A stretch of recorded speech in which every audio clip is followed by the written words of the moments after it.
बोलो सद्गुरु भगवान की जय।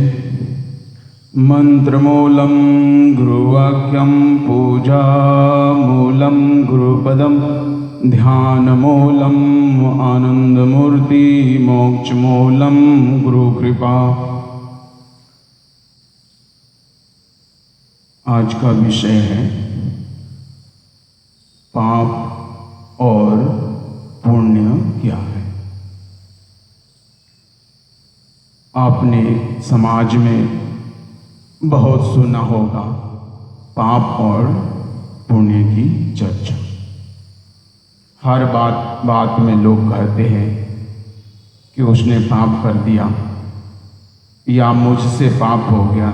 इस तरह की बातें समाज में लोग बोलते रहते हैं।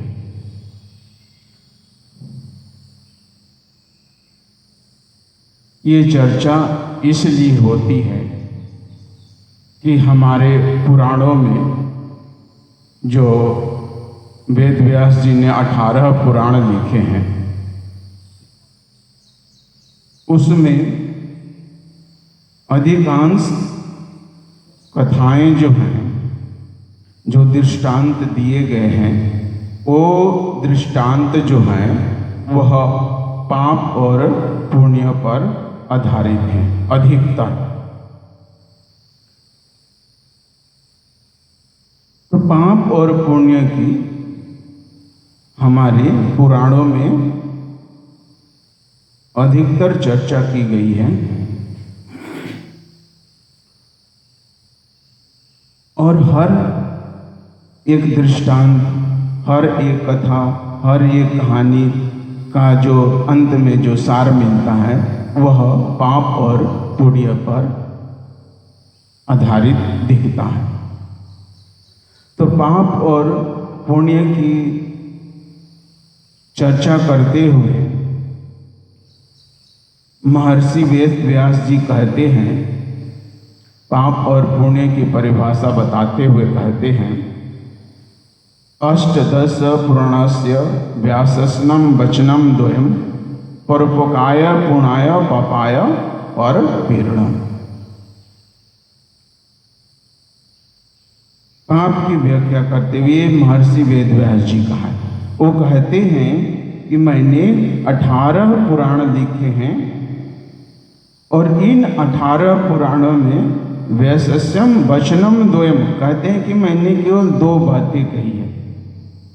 मैंने केवल 2 बातें कही है इन 18 पुराणों में। आप विचार कर लो, इतनी मोटी मोटी पुस्तकें हैं और लिखने वाला व्यक्ति स्वयं ही कह रहा है कि केवल मैंने इसमें 2 बातों की चर्चा की है। वो 2 बातें क्या हैं? कहते हैं कि परोपकाय पुण्याय पापाय परपीड़नम। परोपकार क्या है? पुण्य क्या है? परोपकार करना, मतलब किसी का भला करना, किसी का हित करना, किसी का भला करना, किसी का हित करना। परोपकाय पुण्य, परोपकार करना पुण्य कार्य है। पापाय परपीड़नम, और पाप क्या है? पाप को समझाते हुए कहते हैं कि पाप क्या है? दूसरों को पीड़ा देना। दूसरों को पीड़ा देना ही पाप है। आई बात समझ? तो दूसरों का हित करना, दूसरों का कल्याण करना, दूसरों का भला करना, उसको बोलते हैं वो पुण्य कार्य, अच्छे काम, धर्म का काम है। और दूसरों को सताना, दूसरों को पीड़ा करना, दूसरे के हक को छीनना, उसको कहते हैं कि ये जो है ये पाप कार्य है। परोपकाय पुण्याय, परोपकार करना पुण्य, पापाय परपीड़नम, दूसरों का पीड़ा देना। दूसरों की, जैसे आपने किसी की वस्तु चुरा ली, बिना अनुमति के किसी के वस्तु आपने ले लिया, उसको चोरी कहते हैं। तो चोरी किसी की वस्तु करने से क्या होता है? जिसकी चोरी होगी उसे पीड़ा होगा, उसे दुख होगा। इसलिए चोरी को भी पाप माना गया है। इसीलिए इसी तरह से किसी की आपने ठगी कर दी, झूठ बोल के ठग लिया, किसी को गुमराह कर दिया, तो दूसरों को पीड़ा करना, साफ साफ अब समझ लें, किसी को आप पीड़ा दे रहे हैं अपने स्वार्थ में। मुख्य बात यह है अपने स्वार्थ में। अगर सामने वाले का हित हो रहा है पीड़ा देने से, तब तो वो पाप कार्य नहीं है। लेकिन अपने स्वार्थ में जब आप किसी को पीड़ा दे रहे हैं तो वो क्या हुआ? वो पाप कार्य हुआ, पर पीड़ा देना। तो पर पीड़ा देना। और तुलसीदास जी मानस में क्या कहते हैं? पर हित सरसी धर्म नहीं भाई, पर पीड़ा सम नहीं अध माई। पर हित जैसा धर्म नहीं है, ये मानस में तुलसीदास जी कहते हैं। और उसी चीज को वेदव्यास जी ने भी कहा। और पर पीड़ा सम नहीं अधमाई, और दूसरे को पीड़ा देना अधम कार्य है। अधम मतलब बुरा कार्य। तो किसी को पीड़ा देना पाप कार्य है। और किसी भी व्यक्ति का अगर हम हित कर रहे हैं, कल्याण कर रहे हैं, उसकी भलाई कर रहे हैं, तो वो क्या हुआ? वो पुण्य कार्य हुआ। ये तो आपको समझ में आ गया। अपने कर्तव्य का पालन न करना, अपने कर्तव्य का पालन न करना, ये भी पाप कार्य में आता है। जैसे माता पिता को अपने बच्चों को अच्छी शिक्षा देनी चाहिए। अगर माता पिता अपने बच्चों को अच्छी शिक्षा नहीं दे रहे हैं तो भी पाप कार्य कर रहे हैं। और बच्चों को माता पिता की सेवा करनी चाहिए। अगर बच्चे माता पिता की सेवा नहीं कर रहे हैं तो भी पाप कार्य कर रहे हैं।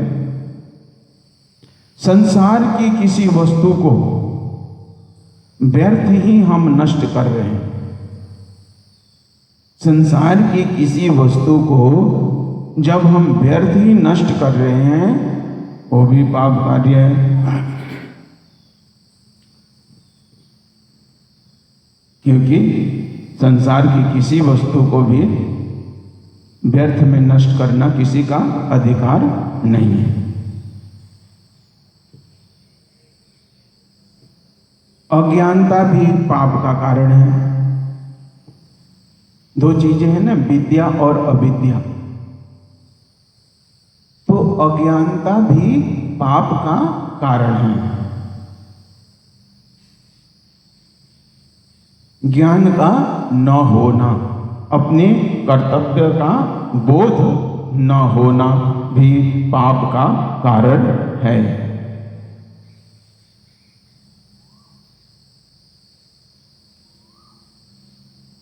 तो पाप मतलब किसी को पीड़ा देना।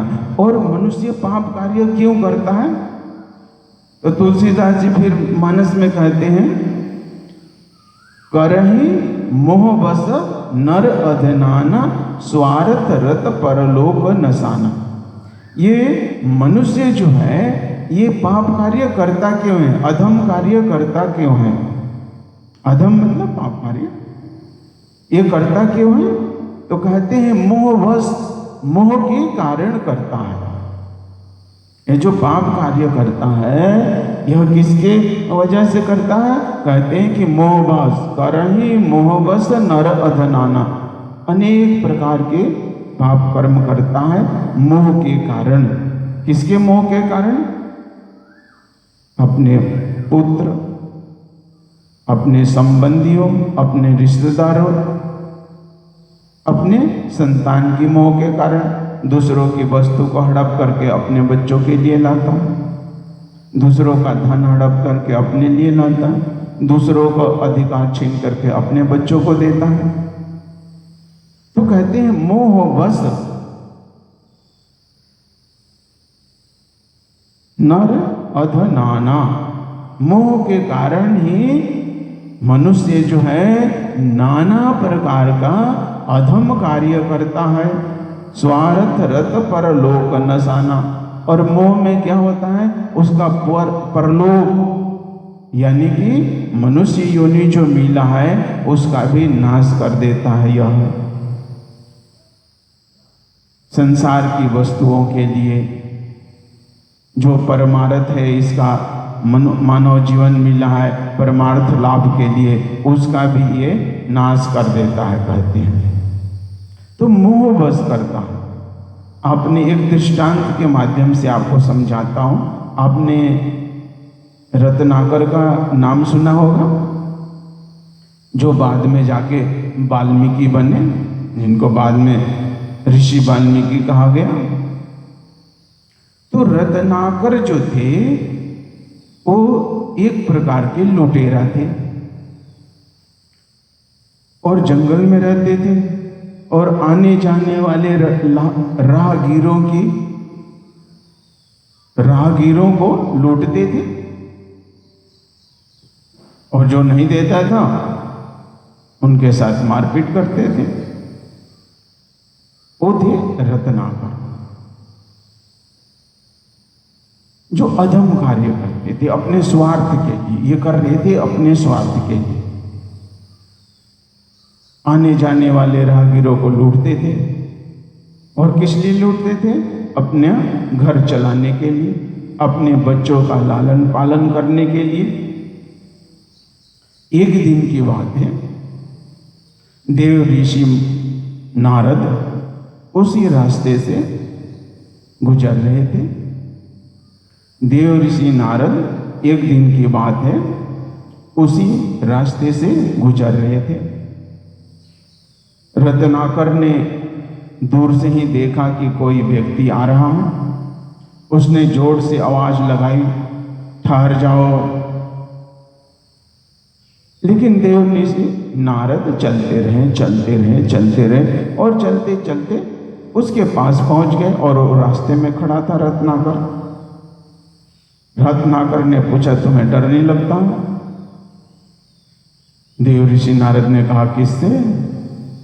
तो बोला, जो कुछ भी है तुम्हारे पास उतार कर रख दो। ही जो कुछ भी तुम्हारे पास है उतार के यहीं रख दो। देव ऋषि नारद ने कहा, तुम यह कार्य किसके लिए करते हो? यह तो अधम कार्य है, यह तो पाप कार्य है। किसी की वस्तु को छीनना, किसी को लूटना अपने स्वार्थ में, यह तो पाप कार्य है।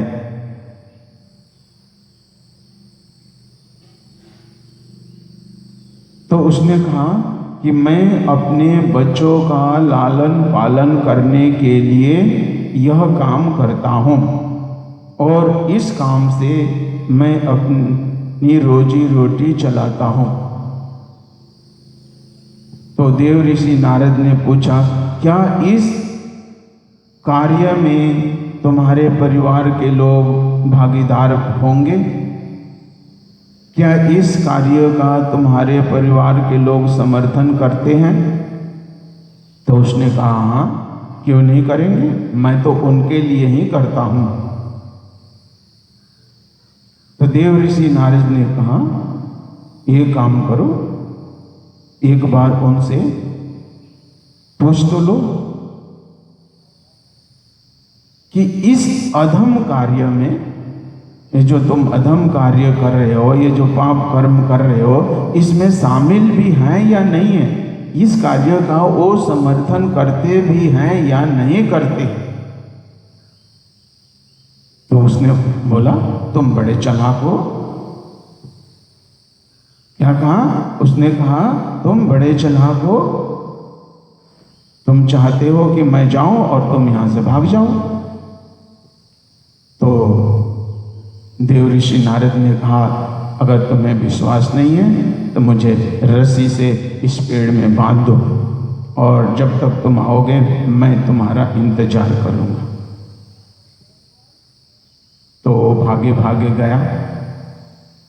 पहले तो देव ऋषि नारद को रस्सी में बांध दिया और फिर भागे भागे गया। तो उसकी पत्नी पूछ रही है कि आज तो बहुत जल्दी आ गए। तो उसने कहा, एक बात बताओ, जो ये धन मैं ला रहा हूं, यह धन मैं लूटपाट करके ला रहा हूं, क्या इस अधम कार्य में तुम शामिल हो या नहीं हो? तो उसकी पत्नी कहती है, स्वामी, यह तो आपका काम है कि मेरे जीवन को आप कैसे चला रहे हैं। आपके इस कार्य में मैं क्यों शामिल हूं? मैं आपके इस अधम कार्य में शामिल नहीं हूं। फिर वह अपने पिता से पूछता है। उसके पिता भी यही जवाब देते हैं, यह तो तुम्हारा कार्य है, तुम कैसे घर को चलाते हो, यह तुम्हारा कार्य है। इस तुम्हारे कर्म में मैं क्यों शामिल हूं? इसका फल तो तुम्हें ही भोगना पड़ेगा। और यह सुनकर के रत्नाकर दंग हो जाता है कि मैं जिनके लिए यह अधम कार्य कर रहा हूं, वही लोग मेरे साथ नहीं हैं इस कार्य में। और भागे भागे आता है और देव ऋषि नारद के चरणों में गिर करके कहता है कि मुझे क्षमा कीजिए और मेरा मार्गदर्शन कीजिए। मैं आज तक अंधेरे में था, मुझे मालूम था कि ये लोग मेरा साथ देंगे, लेकिन आज मुझे ये पता चला कि कोई भी मेरा इस कार्य में साथ देने को तैयार नहीं है। तो हे देव ऋषि, मार्गदर्शन मेरा कीजिए, मैं अंधकार में पड़ा हुआ था। तो देव ऋषि नारद रत्नाकर का मार्गदर्शन करते हैं और फिर वह आत्मा की खोज में लग जाता है, ध्यान और तपस्या में लग जाता है। और कहते हैं कथाओं के अनुसार कि रत्नाकर ने इतना तप किया, इतना तप किया, इतना तप, घोर तप किया कि वो ऋषि वाल्मीकि बन गए, ऋषि बन गए, एक चोर से ऋषि बन गए। एक बात यहां ध्यान देने लायक है, कुछ भी कार्य आप करते हैं उसके लिए आपके पास शक्ति चाहिए। और कौन सी शक्ति? मानसिक शक्ति चाहिए। आप उसके पास शक्ति थी रत्नाकर के पास, और उस शक्ति से वो गलत कार्य कर रहा था। लेकिन जब उसका मार्गदर्शन हुआ तो उसी शक्ति से, उसी बल से और उसी मानसिक शक्ति से वह अच्छे कार्य की तरफ भी उतना ही तेजी से भागा। तो अच्छे कार्य करने के लिए मानसिक बल चाहिए। ये बीच बीच के लोग जो होते हैं ना, आधा इधर है आधा उधर है, इनके लिए कुछ संभव नहीं है। ना तो ये संसार का सुख भोग सकते हैं, ना तो इनको कोई आत्मज्ञान मिल सकता है।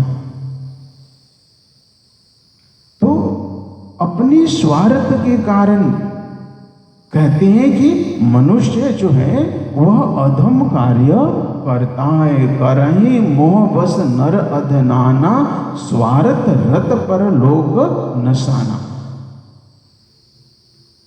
स्वार्थ के कारण अधम कार्य करते हैं और कहते हैं कि जिस काम को करके आप छुपाना चाहते हैं संसार से,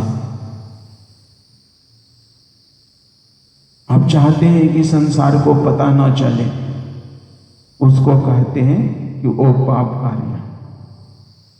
जिस कर्म को करके आपको संकोच होता है, आपको पश्चाताप होता है,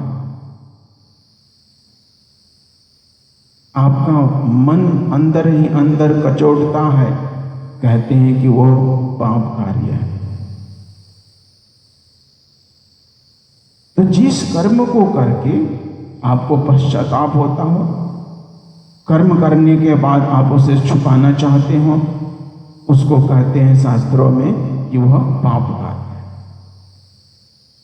है। ऐसे तो जो तमोगुणी लोग जो होते हैं, हिंसक जो लोग होते हैं, उनकी तो अलग बात है, उनकी बात मैं नहीं कर रहा हूं। जो तमोगुणी लोग होते हैं, हिंसक लोग जो होते हैं, उनको तो बुरे कार्य करके भी कोई पश्चाताप नहीं होता। डर तो रहता है, डर तो सबको रहता है।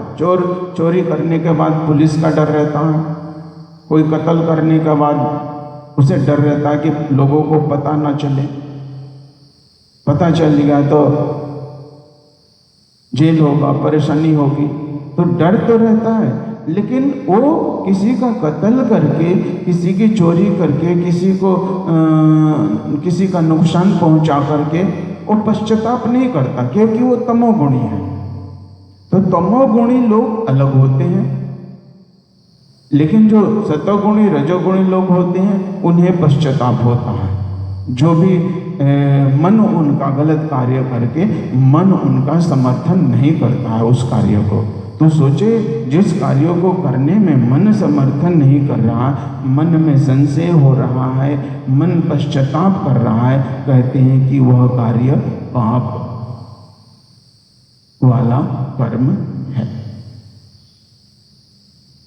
तो ये जितने भी पुराण लिखे हैं, 18 पुराण, श्रीमद् भागवत पुराण, विष्णु पुराण, शिव पुराण, गरुड़ पुराण, आपने नाम सुना होगा, देवी पुराण, ये जितने भी ये लिखे हैं, वेद व्यास जी स्वयं ही कहते हैं कि मैंने इसमें केवल 2 बातें कही, परोपकार पुण्याय पापाय परपीड़नम। कि परोपकार क्या है? परोपकार है परहित करना, दूसरों का हित करना, दूसरों का कल्याण करना, दूसरों की भलाई करना। और पाप कार्य क्या है? दूसरों को पर पीड़ा, यानी कि किसी को पीड़ा देना।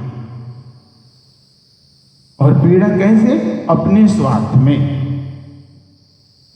जैसे कि एक शिक्षक है, बच्चों को पढ़ाता है, तो वो भी बच्चों को डांटते हैं, पीटते हैं, फटकारते हैं, तो पीड़ा तो वो भी देते हैं, लेकिन उस पीड़ा का संबंध स्वार्थ से नहीं है।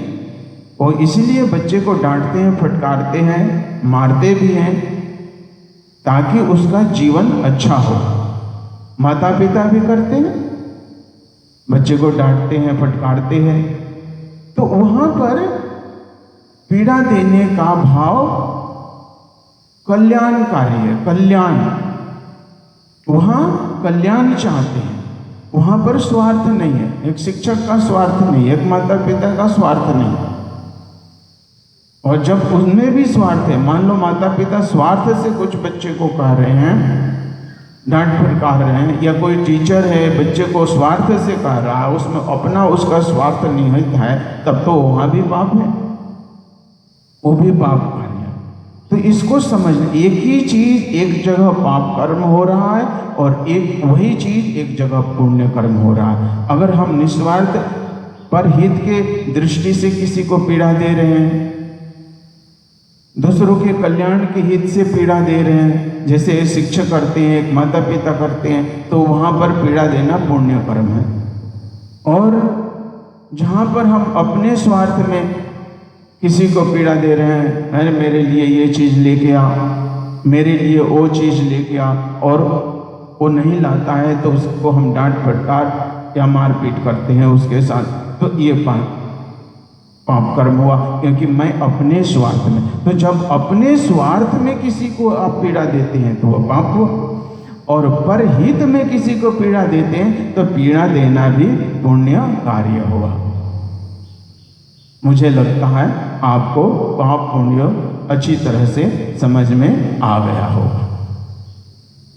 और किसी भी प्रकार के आपके मन में कोई संशय हो तो आप अपना प्रश्न रख सकते हैं। और जो भी आपके मन में प्रश्न आता हो उस प्रश्न को आप रखें, अगर आपको यह विषय वस्तु नहीं समझ में आया हो। सर्वे भवन्तु सुखिनः, सर्वे सन्तु निरामया, सर्वे भद्राणि पश्यन्तु, मा कश्चित् दुःखभाग् भवेत्। बोलो सद्गुरु भगवान की जय।